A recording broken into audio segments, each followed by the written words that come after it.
This is iFIBER 1 News. Here are today's top stories.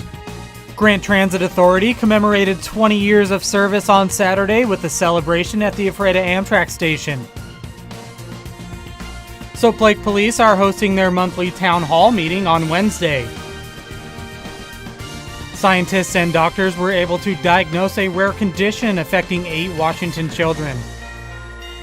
From the iFIBER 1 newsroom, this is iFIBER 1 News, and it starts now.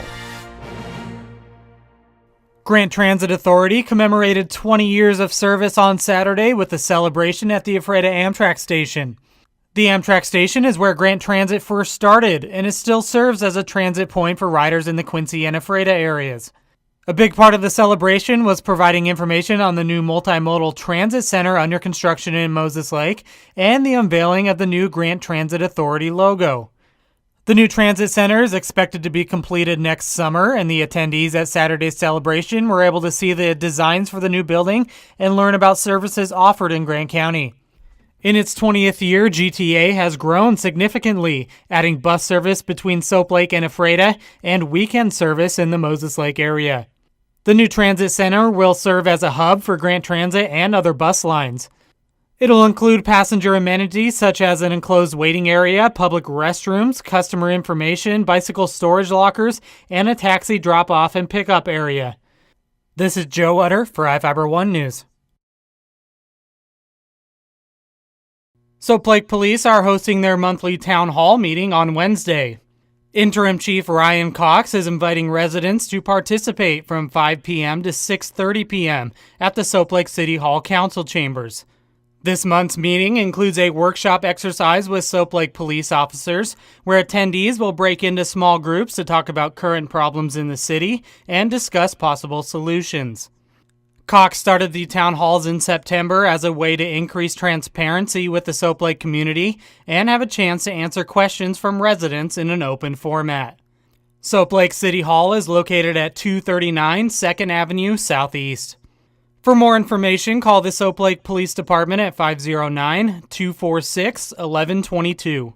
This is Joe Utter for iFIBER 1 News. Back when I first got sick, I was the worst case that year.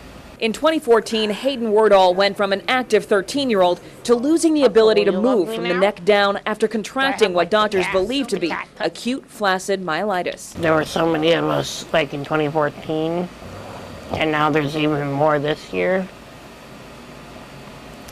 And that's just like, it's going to get worse. That's the question scientists and doctors are trying to answer, as 8 Washington children between the ages of 3 and 14 have been diagnosed with AFM this week. So there's been no obvious commonalities amongst these 8. AFM comes after an infection starts. Scientists believe it's part of the body's reaction to something as common as a cold. These are children who develop significant weakness of an arm or a leg, oftentimes in association with common infectious symptoms, so fever, vomiting, diarrhea, a cold, things like that. Symptoms that many children have right now in the midst of flu season. But it's not the cold, it's not the vomiting, not the diarrhea that's of concern. It's the sudden onset of weakness. That's the specific symptom doctors want you to look for. They say just because your child has flu-like symptoms doesn't mean they have AFM. The symptoms of this are not subtle. This is not something that you need to be extra vigilant to look for. The Department of Health is working with families to see if there's a common link between the children,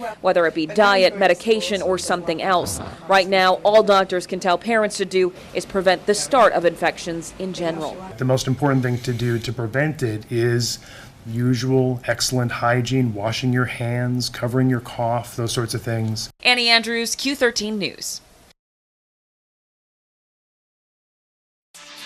From the iFIBER 1 Weather Center, I'm Jeff Slakey taking a look at this busy week's forecast. Partly cloudy skies and 58 for Monday, 61 and clear for Election Day.